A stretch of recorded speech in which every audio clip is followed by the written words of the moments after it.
Saya lihat dari kaca spion, full Mang hantu-hantu itu ada semua. Ada yang mukanya ada yang nggak ada. Posisi duduk semua. Duduk dan matanya tertuju ke saya semua. Masih tidur nih Mang Tiba-tiba dikagetin sama sosok pocong. Kaget saya kan. Dari sebelah kanan, di jok sebelah kanan. Dapat batu. Coba lihatkan ke kamera. Ini udah dipasang ini ya. Iya. Udah di apa namanya? Tadinya seperti ini atau Seperti ini bagian atasnya aja. bentuknya segini? Iya. Kalau kalungnya sendiri. Untuk batunya ada efek apa ke badan? Fungsinya apa gitu? Di atas jalan sepi berlapis kabut berat, seorang sopir angkot melaju dengan cepat. Ada sesuatu yang tak terlihat mata, mengintai senyap dari celah gelap gulita. Di kaca spion, bayang hitam melintas, membuat jantung sopir berdetak keras. Sungguh mencekam gangguan ini, hingga membuat resah Mas Tony.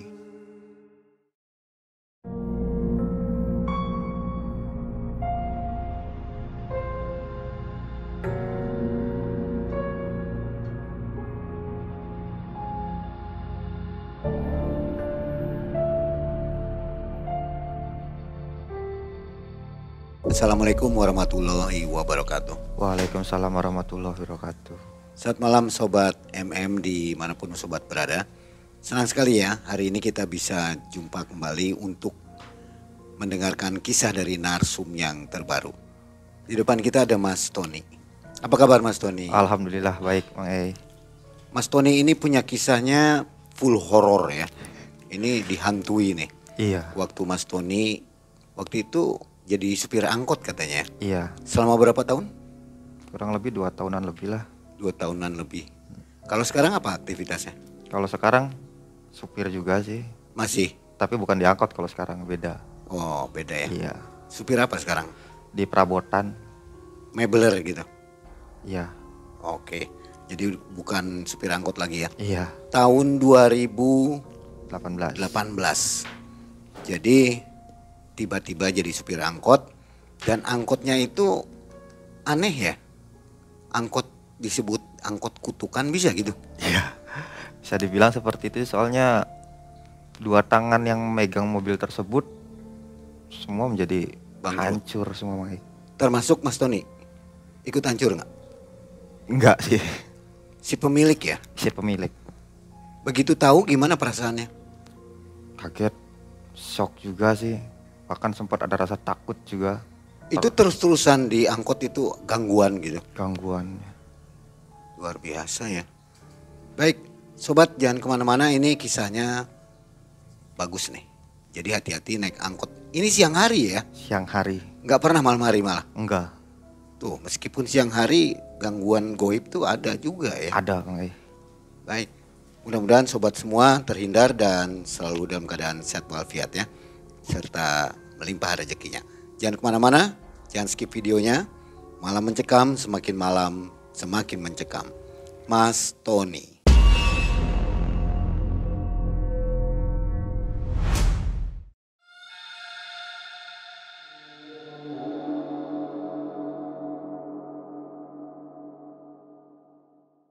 Jadi begini Mang, sebelumnya saya ucapkan terima kasih juga untuk Mang udah mengizinkan saya untuk ada di sini untuk jadi narasumber. Sama-sama.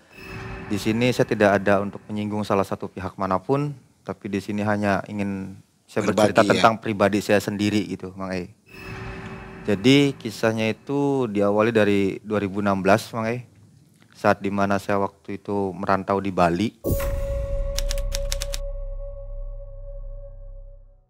Saya di sana jadi sales elektronik dan furniture di sana kan. Awal-awalnya ya cukup lancar, Mang enak lah. Saya ibaratnya sampai betah untuk di Bali kan, karena dengan usaha saya seperti itu. Lama di Bali? Lumayan. Berapa Saya tahun? di Bali itu dari semenjak 2010 Sampai? ke titik 2016 mulai ada guncangan di mana perekonomian saya di sana mulai merosot. Sampai akhirnya saya coba memutuskan untuk cari jalan pintas mau kemana kan, karena dengan kekurangan saya di pendidikan saya tidak punya. Saya menyadari akan hal itu. Udah menikah waktu itu? Belum. Waktu di Bali? Belum. Iya. Tapi alhamdulillah semenjak kerja di sana itu ya nggak pernah kekurangan di awal-awal ya. Dari 2010 sampai di awal 2016 itu ya saya cukup berkecukupan lah ibaratnya. Sampai ada masa dimana penjualan udah bener-bener hancur di sana. Penjualan untuk omset saya kan sampai ngeranapin 3 bulan terakhir Bang sebelum saya pulang ke Cirebon itu bener-bener nggak dapat gaji. Kenapa bisa turun? Omsetnya turun. udah menurun. Daya belinya? Daya belinya. Makanya untuk saya jadi seorang sales ke door to door ke rumah itu ya susah jadinya. Sampai akhirnya ya saya mutusin, yalah mungkin saya nyerah di sini karena udah kacau kan, udah nggak dapat penghasilan udah sama sekali kan, yang ada malah minus. Saya pulang, mutusin ke Cirebon, pulang naik bus untuk jurusan ke Cirebon kan. Perjalanan kurang lebih 1 hari 1 malam sih naik bus. Pulang saya dijemput sama kakak saya, pulang ke rumah. Saya pun sempat tukar pikiran sama kakak juga mau cari kerjaan kemana, karena saya menyadari tentang kekurangan saya, di mana saya kurang pendidikan, saya tidak punya ijazah kan. Sampai akhirnya ada salah satu teman dari kakak, dia menawarkan, "Ton, kamu kerja belum?" katanya. "Belum, ini aja baru pulang dari Bali, di Balinya hancur," saya bilang. "Kalau kamu mau ikut saya aja, mau nggak?" katanya. "Di mana?" "Jualan tahu bulat." Itu waktu awal-awal tahu bulat tuh Mang di situ. Saya ikut sama dia tuh. Saya jadi keneknya dia saat itu kan. Bagian goreng. Itu tahu bulat gimana slogannya tuh? Yang tahu bulat digoreng dadakan 500-an. Mantap. Berarti asli nih. Saat itu saya ikut sama teman saya tuh yang pakai motor roda 3 Mang.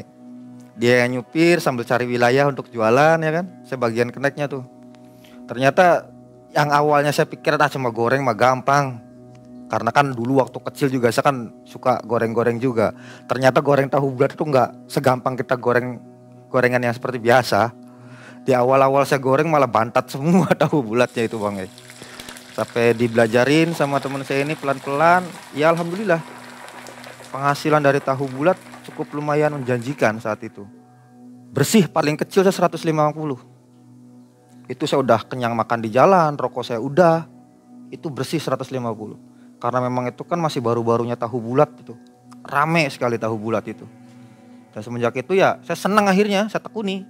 Saya mau kerja di mana lagi kan, dengan kemampuan jasa saya nggak punya, ya udah saya lakonin dah kerja tahu bulat itu.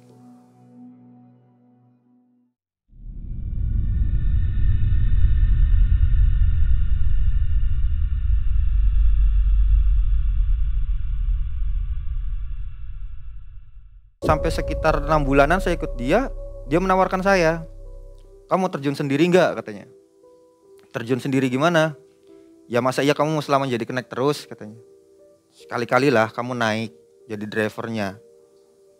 Saya bilang ke dia karena saya kan merasa ikut sama dia kan ya. Saya juga nggak mau melangkahi dia kan. Kalau memang AA-nya ngizinin, saya berangkat sendiri ya saya berangkat. Ya silakan, tapi bikin perjanjian. Wilayah yang kita kelilingi jangan kamu kelilingin lagi, kamu cari wilayah sendiri. Itu perjanjian kita berdua lah. Akhirnya si teman saya ini nyampaikan lah sama bosnya. "Bos nih, si Tony, dia udah lihai sekarang, pengen terjun sendiri, ada unit enggak?" katanya. Saya pikir masih motor roda 3 kan ya, ternyata dikasihnya mobil Bang unitnya langsung. Akhirnya saya cari kenek dong buat yang bagian penggorengannya. Bawalah saya itu, pakai unit mobil itu, keliling. Ya alhamdulillah memang cukup menjanjikan. Itu store ya? Store. Berapa sehari store? Untuk storan mobil aja 100. Bensin sendiri? Bensin sendiri. Itu untuk di mobil aja 100. Semua bumbu-bumbu apa kan kita semodal sendiri hitungannya. Tapi alhamdulillah meskipun saya bawa unit yang menurut teman saya ini, kamu bakal tipis dapatnya deh soalnya kebagiannya unit mobil. Bedanya yang motor roda 3 kan masih murah tuh. Kalau ini unit mobil cukup lumayan mahal nih. Tapi alhamdulillah yang menurut teman saya ini saya bakal penghasilan kecil, justru saya dapatnya malah seimbang sama dia gitu. Dengan wilayah yang beda, saya keliling ke wilayah yang bener-bener baru lah. Kelilingannya bukan yang wilayah dia kan gitu. Hampir sekitar 8 bulan saya usaha di Tahu Bulat dengan membawa kenek sendiri kan. Mulai kacau lagi Mang E. Terjadi lagi dah jatuhnya saya. Yang dimana minimalnya saya bisa pulang 150 udah bersih. Ini untuk cari 50.000 aja susah. Karena ada kejadian tragedi di Jawa Timur di mana tukang tahu bulat nyulik anak-anak. Imbasnya ya ke semua pedagang tahu bulat. Di Jawa Timur ya? Terjadinya di Jawa Timur kasus penculikan itu. Sebenarnya dia bukan pedagang tahu bulat sih. Cuma oknum tapi nyewa dia gitu loh sistemnya. Pura-pura dagang tahu bulat padahal nyulik anak. Dan yang kena imbasnya ya pedagang-pedagang yang lain. Bukan obrolan tapi langsung di mata sendiri sih. Makanya saya keliling ke wilayah yang biasa saya kelilingin. Itu di jam-jam sore itu kan biasa anak-anak pada ngumpul Mang. Dan memang saya pantau dari kejauhan juga dia masih ngumpul. Masih main. Tapi ketika saya nyalain musiknya. Tahu bulat digoreng dadakan. Tahu bulat digoreng dadakan. Hilang semua Mang. Anak-anak itu. Hilang. Seakan-akan jadi tempat sunyi sepi. Di tim yang sebelahnya juga bilang. Aduh susah sekali. Bahkan ada yang dia lebih memilih untuk balik ke Ciamis. Karena di Cirebon katanya udah susah untuk jualannya saat itu. Hancurnya di tahu. Nah sebelum untuk di tahu saya benar-benar turun itu, saya kan sempat mangkal di satu tempat. Makanya ada salah satu abah ya saya panggil karena dia udah lebih tua. Dia itu seorang supir angkot. Awalnya itu dia ya pelanggan saya, biasa beli tahu bulat. Karena saya melihat kondisi tahu bulat udah lagi semakin menurun, saya iseng-iseng ngobrol sebenarnya sama beliau ini. Namanya Abah Denny. Tanya kan, Bah kalau untuk jadi supir angkot tuh enak enggak sih? Awalnya nih. Karena saya juga butuh batu loncatan juga dong. Kalau ketika memang saya harus udah benar-benar mundur dari tahu bulat. Tapi saat itu saya belum mundur, masih mencoba untuk berusaha. Siapa tahu mungkin lah sekarang lagi sepi kan gitu. Saya tetap masih jualan, tapi saya sambil gali informasi dulu untuk cari batu loncatan melalui Abah Denny. Saya tanya-tanya ke beliau.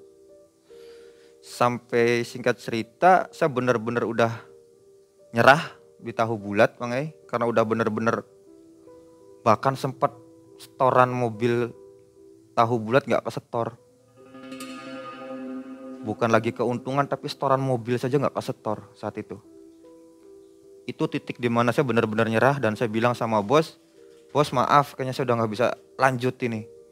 Daripada tunggakan saya nanti nambah membengkak dengan kondisi yang seperti ini, ya lebih baik saya mundur dari sekarang.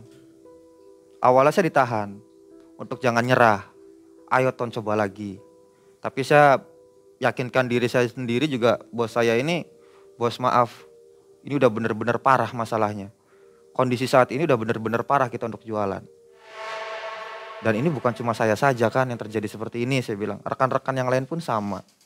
Akhirnya bos nggak bisa bilang apa-apa lagi, ya udah Ton kalau emang kamu mau berhenti katanya. Singkat cerita dari mundurnya saya dari tahu bulat di 2018 saya tempel Abah Denny. Saya awalnya ikut-ikut karena Abah Denny juga, kamu kalau mau jadi supir angkot ikut aja dulu deh, kita ikut keliling katanya kan.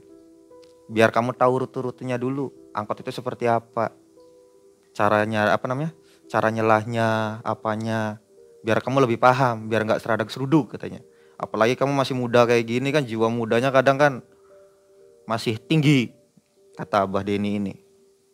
Akhirnya saya ikutin dong. Sekitar 2 minggu yang tadinya saya cuma ikut-ikut mobil aja, itu pun nggak cuma sekedar ikut Bang.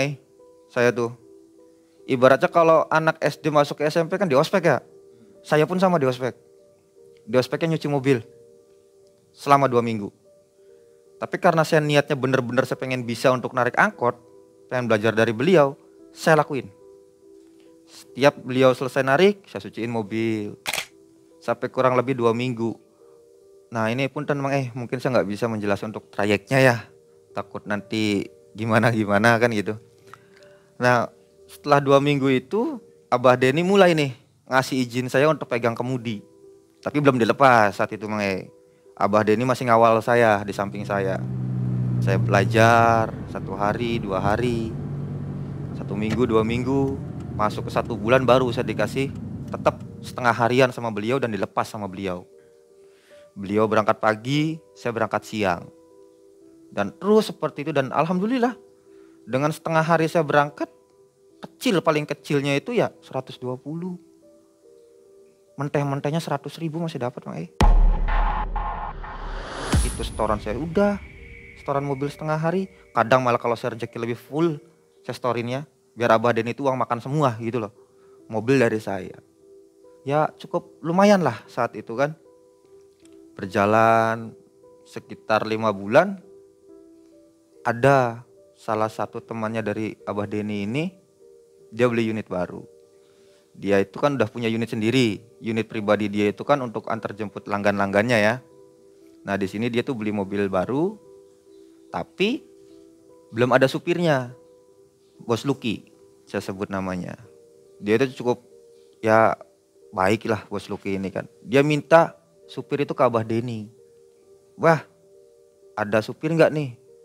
Saya ada datengin mobil 1 tapi belum ada supirnya katanya. Abah Denny bilang ke saya, Ton kamu nggak pegang batangan. Nah lagi-lagi saya tidak mau mendahului. Seperti kejadian waktu tahu bulat juga saya nggak mau mendahului karena bagaimanapun juga saya bisa ada di situ karena beliau. Saya kembalikan lagi ke Abah Denny. Kalau memang Abah Denny-nya percaya sama saya dan mengizinkan, saya ambil. Tapi kalau Abah Denny tidak mengizinkan ya apa boleh buat. Kan seperti itu karena saya tidak mau melangkahi sih. Akhirnya Abah Denny, ya udah nggak apa-apa. Ini Bos Lucky ini temennya Abah, orang baik. Yang penting 1 kamu jaga kepercayaan. Karena di sini yang dipertaruhkan nama Abah katanya. Siap. Dan hari itu saya dikasih pegangan mobilnya Bos Lucky. Mobil Grand Max. Lebih besar dong. Kalau punya Abah Denny kan mobil carry. Ini mobil Grand Max. Lebih besar. Ya cukup senang lah. Nggak senang sih ibaratnya karena udah punya batangan sendiri akhirnya. Dimana unit mobil pun udah dibebaskan. Kamu mau dibawa pulang juga silakan kata beliau kan. Yang penting 1 dirawat mobil. Unit baru? Unit bekas sih sebenarnya. Cuma saya megang pertama gitu. Kalau unit bekas. Enggak gres enggak gitu. Tapi kondisi masih layak. Layak ada untuk berada di jalur gitu loh. Karena kondisi mesin dan segala macam memang semua normal Enggak ada kendala gitu. Makanya dapat izin untuk masuk jalur. Ya alhamdulillah saya sempat bawa itu masih normal-normal aja sih Cuma ada sedikit keanehan setelah saya masuk ke sekitar 6-7 minggu bawa unit tersebut. Keanehannya ini ya buat saya bengong dan kaget sih sebenarnya. Karena posisinya saya sedang narik Posisi udah di kota nih. Saya lagi narik dari atas. Saya udah posisi di kota, posisi ada penumpang. Masih siang. Sekitar jam 11 atau setengah 12-an lah.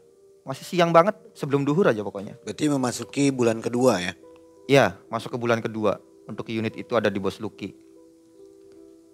Di tengah-tengah jalan yang mobil itu normal tiba-tiba mati. Mati total. Posisi ada penumpang. Sampai saya pun bingung. Saya turun sebentar dong, saya cek kondisi mesin kan. Saya cek yang gak ada kendala sebenarnya. Tapi gak mau untuk dikontak. Itu saya coba nyalain, mati lagi, mati lagi. Sampai ketiga kalinya mati total. Di kontak pun tidak ada. Injeksi hilang. Akhirnya saya udah nyerah kan. Saya oper penumpang dulu. Saya telepon Bos Lucky. Bos maaf, ini unit mati. Loh, kamu baunya gimana kok bisa mati kayak gitu? Ya saya juga gak tahu. Semuanya normal kok. Oli, radiator, air apa segala macam semua aman. Saya kontrolin semua setiap pagi. Tapi yang tiba-tiba tengah jalan saya mati. Waduh saya nggak bisa ini. Posisinya lagi nggak di Cirebon. Saya lagi bawa borongan katanya. Atau kalau nggak kamu bawa aja ke bengkel. Saya bingung di situ Mang Ini mobil gimana caranya saya mau bawa ke bengkel kan ya, karena posisi udah di kota. Jadi kondisi situ kan nunggu tuh, karena dapat kabar dari Bos Lucky juga nggak bisa untuk merapat untuk bawa mobil saya kan, saya nunggu di situ Mang Nunggu ada hampir sekitar setengah jam untuk saya bisa dapetin teman saya yang benar-benar dekat ini. Terlihat dia udah mau lewat, saya panggil. Bang. Kenapa? Minta tolong sebentar, saya bilang.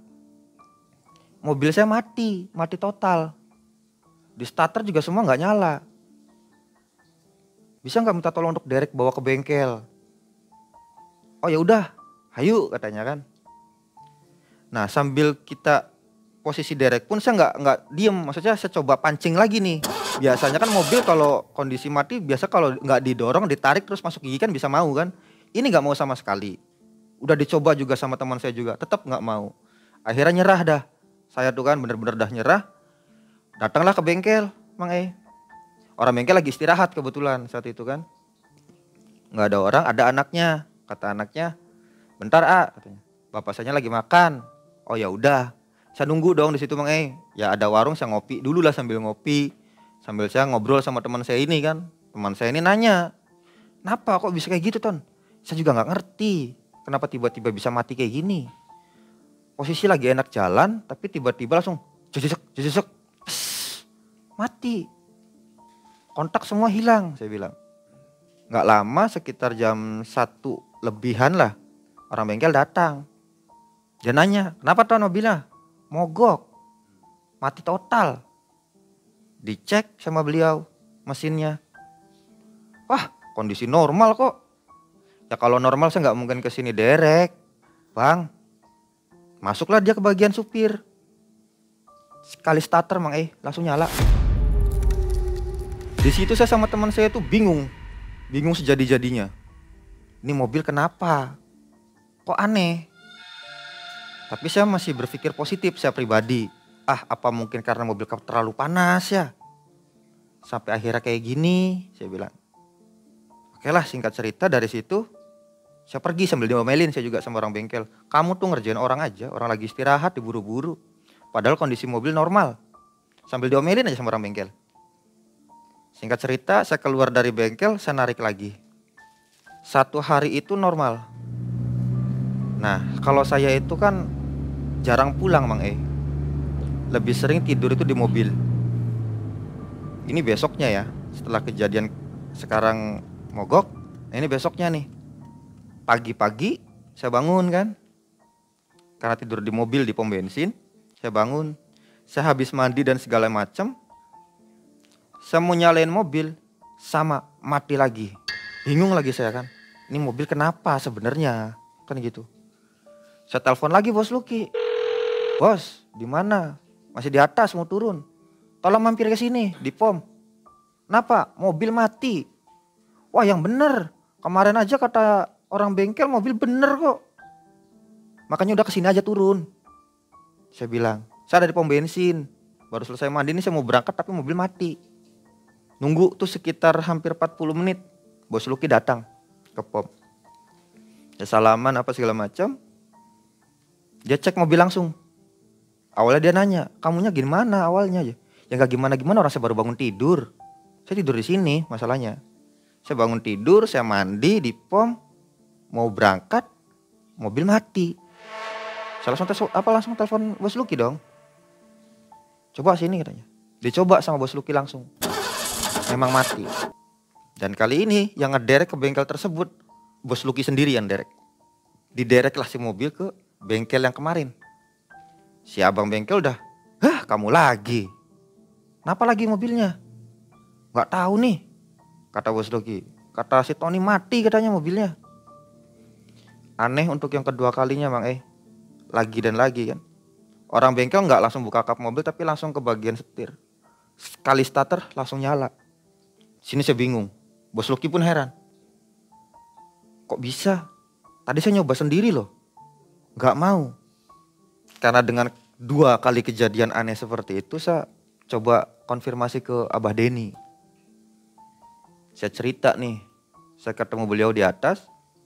Pas beliau lagi ngopi, saya berhenti, saya ajak ngobrol beliau. Sambil saya curhat dengan kondisi mobil nih. Tragedi mobil yang 2 kali mati, tapi 2 kali juga di orang yang sama, di orang bengkel ini langsung nyala. Bah, ini mobil kenapa ya? Kemarin siang tiba-tiba mati di jalan. Sampai diderek sama temen. Nyampe bengkel nyala. Tadi sama Bos Luki sendiri diderek sampai bengkel. Nyampe bengkel nyala. Abah Denny bilang, ya udah nanti sore kamu ambil air di Masjid Jagabayan. Sekalian kamunya mandi dulu di sana ke Jagabayan.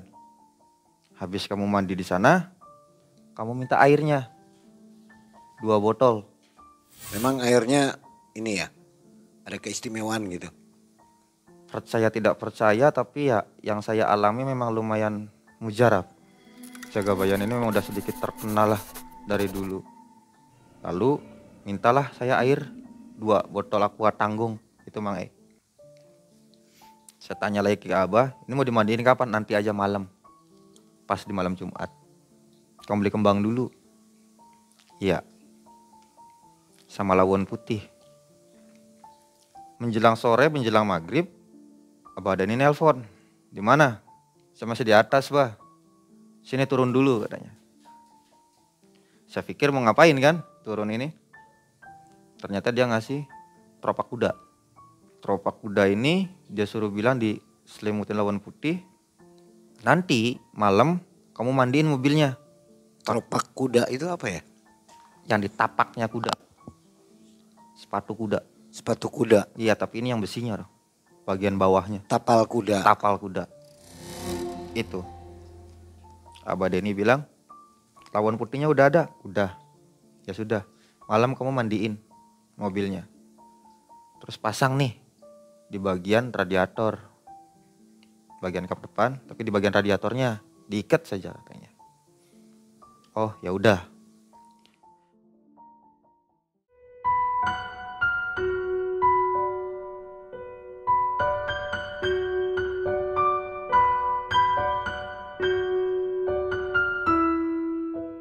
Singkat cerita, dari ketemu Abah Denny ngambil tapak kuda itu, saya naik lagi ke atas. Nunggu sampai jam 10 malam, baru nih saya mandiin ini mobil. Ya hawanya sedikit-sedikit merinding sih ya, entah memang aura dari angkotnya atau mungkin dari karena posisi malam Jumat juga kan. Selesai nyuci mobil, saya pasang teropak kuda itu bagian kap. Ketika saya angkat itu sepintas memang ada orang di belakang. Tapi saya nggak terlalu berpikir kemana-mana kan, karena mungkin juga posisi malam Jumat juga kan, saya wajarin lah. Ketika saya masang teropak kuda di bagian radiator, jelas suara yang saya dengar. Ada rintihan nih, tolong. Sambil merinding saya sebenarnya masang teropak kuda ini.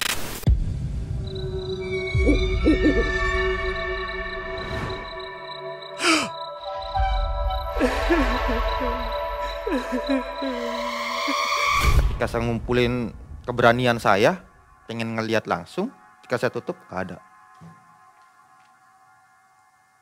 Hanya baru rintihan aja. Selesai saya masang, saya turun ke bawah. Kalau udah malam ya biasa saya tidur di mobil di pom bensin kan. Setelah dipasangin teropak kuda ini, saya akuin mobil tidak ada kendala. Abah Denny juga nanya, gimana kondisi mobil Don? Alhamdulillah normal, Bah, udah gak ada kendala. Saya narik pun ya udah biasa saja. Tapi yang sangat mengejutkan itu, yang bermasalah justru si pemilik mobil. Yang saya tahu keluarga beliau itu ya harmoni. Saya cukup dekat lah dengan beliau kan, Bos Luki kan. Saya juga tahu keluarganya. Tapi entah ada angin apa, mereka berpisah dan cerai kan. Mobil jadi sengketa nih, mobil yang Grand Max ini yang saya pegangnya jadi sengketa. Sampai akhirnya hanya berjalan sekitar 1 bulan 1 minggu, 5 mingguan lah totalnya, terpaksa dilepas si mobil dari Bos Luki. Karena di sana memang terjadi perseteruan tuh dari keluarga pribadinya. Mobil dijual. Dan saya balik lagi ke Abah Denny. Nyerap lagi dong. Hanya bertahan 3 hari saya nyerap di Abah Denny. Entah itu dari diri saya ataupun magnet apa, saya pengennya masuk ke mobil itu lagi. Ini si mobil udah dibeli sama Bos Agus ya namanya. Beliau cukup lumayan. Sebelum dia punya mobil Grand Max ini, dia udah punya mobil Carry 3. Dia mobil pribadi ada. Mobil bak juga dia punya. Sekarang nambah lagi nih Grand Max. Mungkin kalau orang lain mungkin ya, kalau udah ngerasain kejadian-kejadian aneh dalam unit tersebut, mungkin kan bakal ditinggal kayaknya ya. Tapi nggak tahu ada angin apa, saya itu pengennya balik ke mobil itu lagi Mang. 3 hari saya ikut di Abah Denny, saya minta izin sama Abah Denny untuk dikenalin sama Bos Agus ini. Dipertemukanlah saya sama Abah Denny ke tempatnya Bos Agus. Abah Denny juga kenal ya? Kenal. Karena Abah Denny juga setiap servis ke beliau. Karena beliau itu bengkel sebenarnya. Angkot-angkot kebanyakan lari ke bengkel dia juga. Gitu kan. Dikenalin saya sama Abah Denny ke Bos Agus ini kan. Ngobrol lah kita bertiga. Kalau yang Carry 3 itu kan jalan semua nih. Udah ada supirnya masing-masing kan. Grand Max kan belum ada. Yang membuka pembicaraan awalnya Abah Denny. Gus, itu Grand Max udah ada supirnya belum katanya. Kata Bos Agus, belum ada bah. Emang ada yang mau bawa tah? Kata Abah Denny, kalau emang gak ada supirnya ini ponakan saya aja nih katanya. Si Tony. Kan emang kemarin juga kan yang bawa mobil ini kan Tony waktu masih di Siluki. Kata si Abah Denny nih, ngejelasin ke Agus. Oh ya udah silakan. Kalau emang masih pengen bawa mobil ini sih, bawa aja, yang penting satu setoran normal. Akhirnya langsung di ACC tuh. Saya bawa mobil ini lagi. Jalan 1 minggu baru normal narik. Aneh terjadi lagi. Tapi kali ini bukan di mesin. Siang hari sekitar jam 1 jam 2-an. Saya masih jelas banget dengernya. Posisi di kota memang ada penumpang belakang. Kiri. Suara cewek nih. Spontan dong karena ada yang bilang kiri, saya minggir. Menepi kan. Setelah saya minggir, saya lihat di kaca spion. Kok orang-orang gak ada yang turun? Malah yang penumpang nanya, kenapa Mang? Oh enggak, saya langsung jalan lagi. Saya berpikir positif di situ. Ah mungkin halusinasi saya aja. Ada yang bilang kiri cewek ini halusinasi lah mungkin kan. Karena nyatanya tidak ada yang turun gitu loh. Terjadi lagi di besoknya. Dan kali ini bukan hanya saya mendengar. Tapi kebetulan ada penumpang juga di depan nih. Bapak-bapak duduk di samping supir. Posisi ada penumpang juga di belakang. Jalan kiri. Minggir lagi saya kan. Lihat dari spion, gak ada yang turun lagi. Kali ini saya berani nanya ke belakang. Tadi ada yang kiri gak? Gak ada Mang. Si penumpang yang di samping saya ngelihat ke arah semuka saya sambil melongo. Saya denger loh dia ngedenger secara jelas suara cewek bilang kiri minta turun. Setelah dari situ saya anterin penumpang. Wah udah gak beres nih kayaknya nih. Ada yang gak bener nih. Ke Abah Denny. Bah, ini mobil aneh sih. Aneh kenapa lagi katanya? Mogok-mogok lagi? Enggak. 2 kali 2 hari berturut-turut. Ada yang minta kiri tapi gak ada wujudnya. Saya cerita ke Abah seperti itu kan. Cewek Taton? Iya bah. Yaudah nanti aja nunggu Kliwon. Kebetulan waktu itu Kliwonnya itu masih 2 minggu lagi. Dan itu posisi mobil di Bos Agus itu udah sekitar hampir 3 bulanan sih. Udah masuk 3 bulan. Di perjalanan nunggu 2 minggu sampai ke Kliwon. Gak ada kendala Bang, si mobil. Yang saya laporkan ke Abah bahwa ada yang minta kiri. Itu tidak terjadi. Itu hari Rabu. Kebetulan terbesoknya itu pas mau Kliwon. Di hari Rabunya Saya kan tidur di depan bengkel, depannya Bos Agus kan. Saya tidur di mobil. Kalau waktu di Bos Luki saya tidur di pom bensin, kali ini saya tidur di depan bengkel. Saya tidur di situ. Posisi saya di jok sebelah kanan, bagian penumpang. Masih tidur nih Mang Tiba-tiba dikagetin sama sosok pocong. Kaget saya kan. Dari sebelah kanan nih, di jok sebelah kanan. Wah, Allahu Akbar. Saya langsung istighfar di situ. Terhalang kaca, jendela angkot. Ya kan di dalam mobil nih, di bagian jok penumpang sebelah kanan. Dia nongol di depan kaca. Oh, berarti posisinya di luar. Di luar. Kaget saya spontan Mang Ya Allah. Pindah saya ke jok sebelahnya, ke sebelah kiri. Saya pindah ke sebelah kiri, muncul lagi di sebelah kiri. Di situ sudah, ya Allah ini kenapa ya kan? Kanan kiri udah dihantuin kayak gitu, saya pindah ke depan Mang Ke depan belum lama, saya ngeliat muncul lagi. Ini posisinya berarti kalau posisi si pocong di atas mobil, nongol kepalanya aja gitu Mang Di kaca bagian depan itu kayak gitu. Tepat di depan sama muka saya. Di situ spontan saya langsung keluar dari mobil, saya lari ke dalam, saya gedor-gedor. Bos Agus. Tapi gak dibuka-buka sama Bos Agus.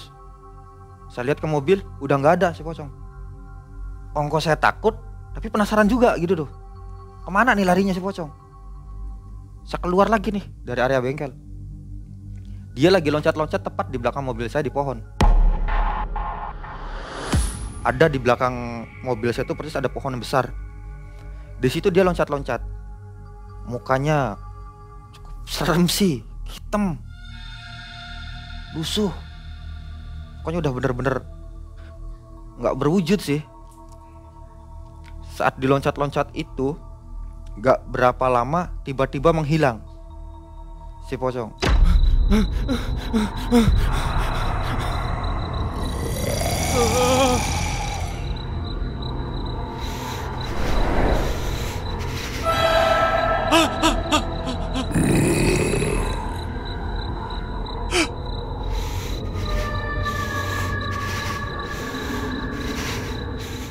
Saya yang awalnya takut tapi ada punya rasa penasaran juga gitu tuh.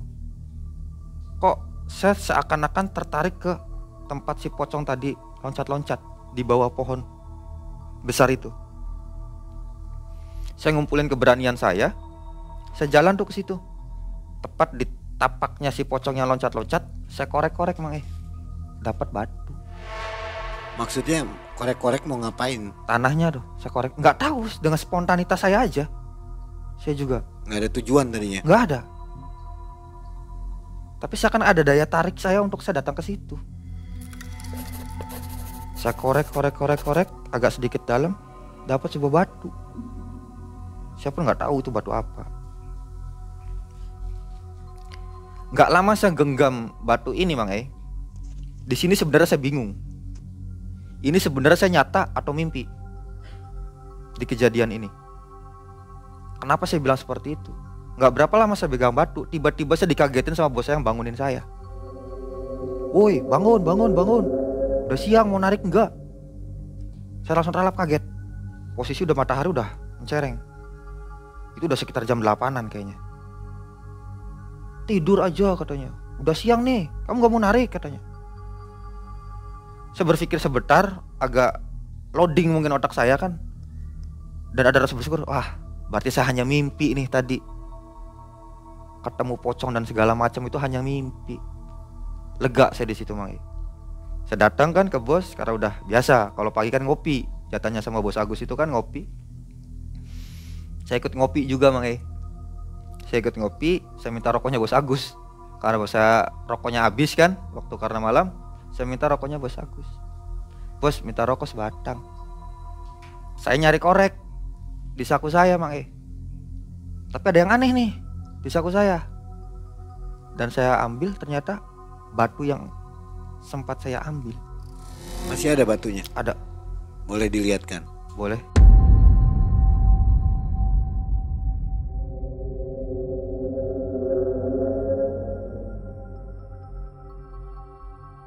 Nah, ini Mang batunya. Coba lihatkan ke kamera. Ini udah dipasang ini ya? Udah Iya. di apa namanya? Tadinya seperti ini atau Seperti ini bagian atasnya aja. bentuknya segini? Iya. Kalau kalungnya sendiri. Bagian ini. Digosok lagi? Enggak. Apa ini? Enggak ngerti saya manfaatnya? juga. Kegunaannya belum tahu. Belum tahu, enggak tahu juga. Pernah tanya ke orang Enggak sih. pintar gitu? Tapi saya cerita ke Abah Denny aja. Apa tahu? Setelah Apa Denny? kejadian itu, di mana saya mau ngambil korek ternyata yang muncul batu, saya bilang ke bos Agus, bos hari ini saya nggak narik ya, saya izin. Oh ya udah, kalau kamu nggak mau narik, mobil jangan sampai diserapin, biarin di sini aja. Libur sekalian. Supirnya libur, mobilnya juga libur katanya. Oh ya udah, makasih kalau dikasih izin libur kan. Saya cari Abah Denny. Bah, saya ceritain dong kejadiannya ke Abah Denny. Semalam itu saya tidur di mobil. Saya dihantui dengan pocong. 3 tempat saya tidur, kanan kiri sampai depan itu pocong semua. Sampai saya ketakutan, saya lari keluar, saya gedor-gedor bos Agus. Dan akhirnya saya nemuin batu ini di tempat si pocong loncat-loncat. Tapi bah, yang anehnya, ketika saya nggak berapa lama megang batu ini, tiba-tiba saya dikagetin sama bos Agus. Bangun, udah siang. Awalnya saya mikir bahwa saya cuma mimpi. Tapi pas saya mau nyari korek, mau saya ngerokok, saya malah ini ada di saku saya. Kenapa langsung tertarik dipakaikan kalung ya? Nah ini juga saya nggak ngerti. Karena lagi waktu pas setelah saya cerita ke Abah Denny, beliau bilang pegang aja. Jadi Kamu kelihatannya rawat emang aja. indah gitu ya? Iya, pegang aja, nggak apa-apa kok, kata Abah Denny. Nggak apa-apa, kamu pegang aja. Nah kenapa saya pilihkan kalung? Karena kebetulan sudah ada bandul ininya sih bah, Mang. Jadi kalau saya mau bikin cincin kayaknya kan harus ngerubah-rubah lagi tuh. Makanya ya saya carikan kalungnya saja. Oh udah ada bandulnya, udah ada? Udah ada bandulan ininya. Nah di samping itu setelah Mbak Denny bilang untuk udah pegang aja nggak apa-apa. Kebetulan kan hari ini udah hari yang jatuh tempo ya, hitungan jatuh tempo di mana Abah Denny suruh mandiin ini mobil Kliwon. Saya disuruh ke Jagabayan lagi. Saya mandi lagi ke Jagabayan sambil minta air. Kali ini aqua botol yang besar, yang 1 liter itu saya minta 2 dari Jagabayan. Naik, tunggu tengah malam, saya mandiin. Ketika saya masih membasuh bagian luar mobil, nggak ada yang aneh sebenarnya. Tapi keanehan bukan aneh lagi ya, ibaratnya di sini yang paling menyeramkannya nih Mang.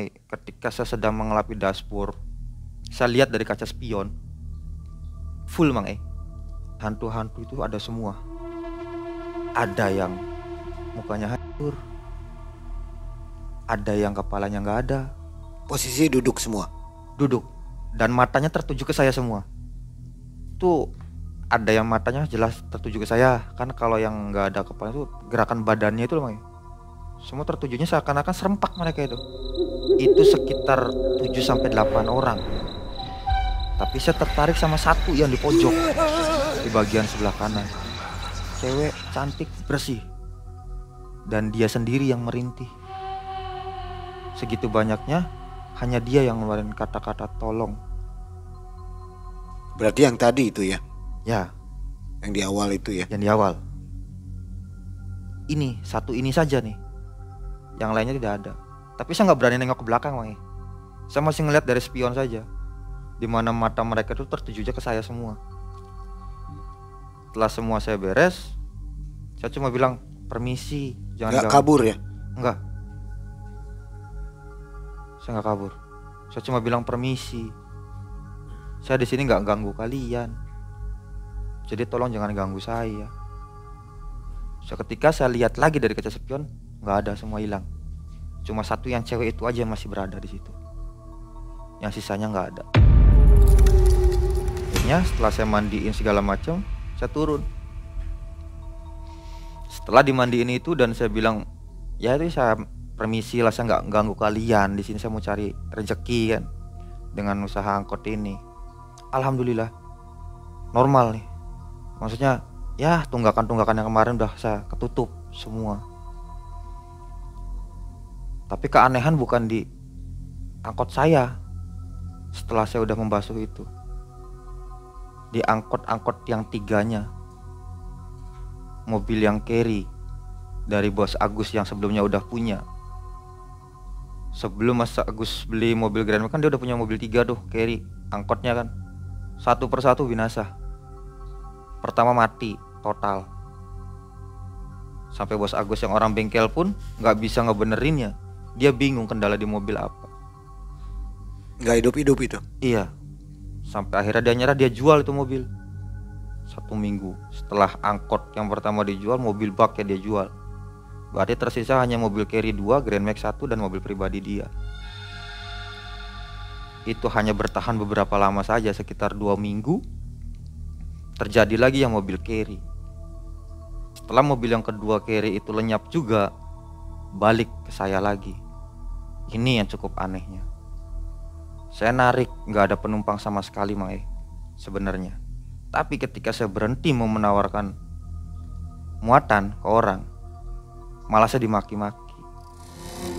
Saya mau duduk di mana, orang itu mobil penuh kok, masih aja mau ngangkutin penumpang. Saya tengok ke belakang, gak ada orang bu. Alah kamu ini mas, masih aja, orang udah gak ada tempat duduk juga. Mobil belakang lewat nih, yang sejalur sama saya juga kan. Dia nyalip saya. Woi, narikku bagi-bagi. Jangan diambilin semua penumpangnya, udah penuh juga, masih aja katanya. Di situ saya bengong sebengong-bengongnya. Diam saya. Karena memang sebenarnya nggak ada penumpang. Tapi mereka bilang katanya penuh mobil. Dan 3 putaran saya keliling, semua seperti itu. Sampai saya ketemu sama Abah Denny. Bah, ini gimana? Gimana apanya? Kan enak kamu dari tadi penuh terus angkotnya. Abah Denny pun bilang katanya mobil saya itu penuh. Padahal kosong. Ketika hari itu sama sekali nggak dapat uang sama sekali. Bahkan sampai nombok bensin. Jangankan setoran, bensin pun nombok. Abah Denny bilang mobil saya penuh. Saya ajak Abah Denny untuk ikut mobil saya.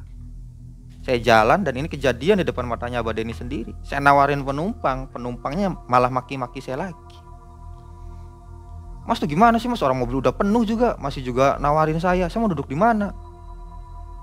Abah Denny yang ngomong, bu kosong, ini lagi orang tua, orang mobil udah penuh kayak gitu. Pergi nih si penumpang tuh ke mobil yang lain. Abah Denny langsung ngelihat saya. Gimana bah, kalau udah kayak gini? Gak sanggup saya kayak gini bah. Mobil saya kosong, tapi dibilang penuh. Wah ini gak beres Ton katanya. Ya makanya. Sedangkan Bos Agus tahunya kan mobil saya kan penuh-penuh terus. Naiklah kita, datengin ke Bos Agus kan. Saya udah nyerah. Uang saya udah habis semua, bahkan saya sampai nombok bensin. Saya berhenti di bengkel, saya ketemu ke Bos Agus sama Abah Denny juga. Saya ceritain, Bos Agus gak percaya awalnya. Di hari itu saya minta off dulu nih, karena saya rasa ini gangguan udah gak wajar. Udah bener-bener gak wajar. Saya bilang ke Bos Agus, bos saya off dulu lah, saya mau istirahat dulu. Saya kalau kayak gini gak sanggup kondisinya. Saya pulang sama Abah Denny kan.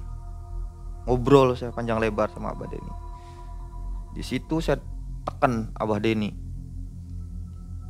untuk cerita yang sebenarnya, maksudnya ini mobil itu sebenarnya dari mana unitnya. Bah, tolong, saya pengen tahu sedetail-detailnya.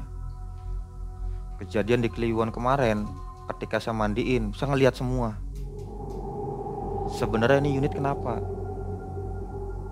Ada masalah apa?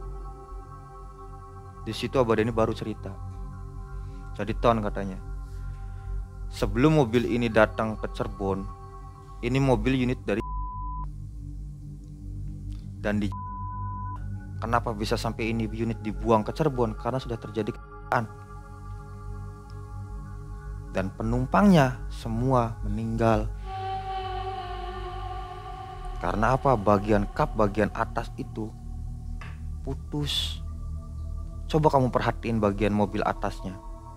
Itu sambungannya aja nggak rata dan nggak menyatu. Masih ada celah. Itu bawah itu tuh sambungan, tambalan bagian kap atasnya itu untuk ke kaca. Dan memang iya benar.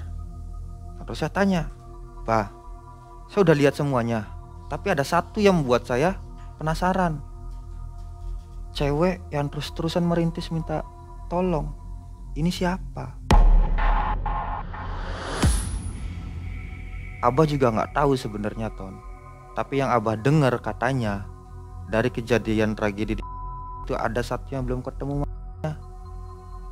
dan katanya cewek. Di situ saya bener-bener, ya Allah, berarti ini entah yang kemarin dari awal semenjak Bos Lucky minta tolong tuh ini tah. Sosok yang minta tolong apakah mungkin ini yang belum ketemu? Setelah saya mendengar cerita dari Abah Denny, di situ saya mutusin untuk bener-bener berhenti.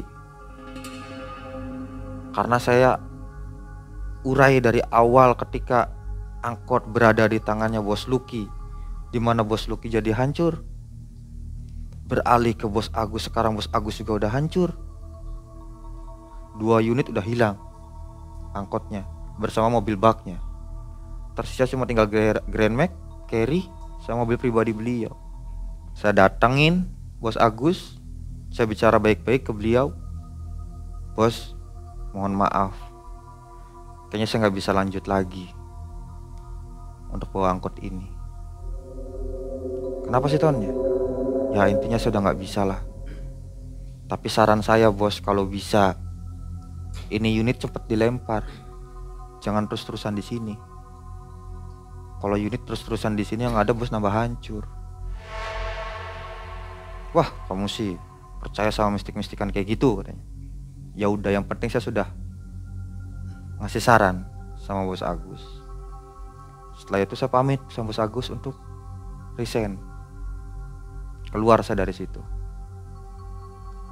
Saya berhenti dari angkot. Dan saya balik lagi merantau ke Bali. 2 bulan saya di Bali, dapat kabarnya nggak enak. Yang awalnya saya udah nitip pesan ke Bos Agus untuk cepat lempar ini mobil, tapi kayaknya terlambat. Karena 2 bulan setelah saya ada di Bali itu saya dapat informasi bahwa Bos Agus bangkrut. Rumah yang dijadikan bengkelnya sudah dijual. Dan unit tersebut pun nggak tahu. Ada 2 informasi soalnya. Yang satu bilang katanya udah nggak di Cirebon, yang satu lagi informasinya katanya unit udah dipretelin, dijual secara terpisah. Jadi bangkrut semua ya? Bangkrut semua. Bang Lucky, Bos Lucky dengan Bos Agus, Iya. habis semua hartanya gara-gara angkot itu ya? Iya. Ke Mas Tony-nya ada pengaruh nggak? Nggak ada sih. Efek apa gitu? Efeknya enggak. Cuma lebih ke trauma aja sih, karena ngelihat yang kayak gituan secara langsung gitu tuh. Di Bali tapi usaha lancar? Alhamdulillah normal saat itu. Jadi nggak ada ya efek dari Nggak ada. angkot itu? Nggak ada. Cuma ke pemiliknya aja sih. Kapan ketemu terakhir dengan Bos Agus atau Bos Lucky? Udah ketemu lagi belum? Kalau Bos Lucky sekarang pun masih sering ketemu sih. Gimana kondisinya? Membaik sih dia. Masih bisnis angkot? Angkot masih. Angkot yang dia pribadi itu memang masih utuh di tangan dia. Sampai sekarang ya? Sampai sekarang. Cuma yang memang nggak terselamatkan Bos Agus. Bahkan saya pun nggak tahu dia di mana sekarang. Nggak pernah ketemu lagi? Udah nggak pernah ketemu. Angkot nggak ada kabarnya? Nggak ada.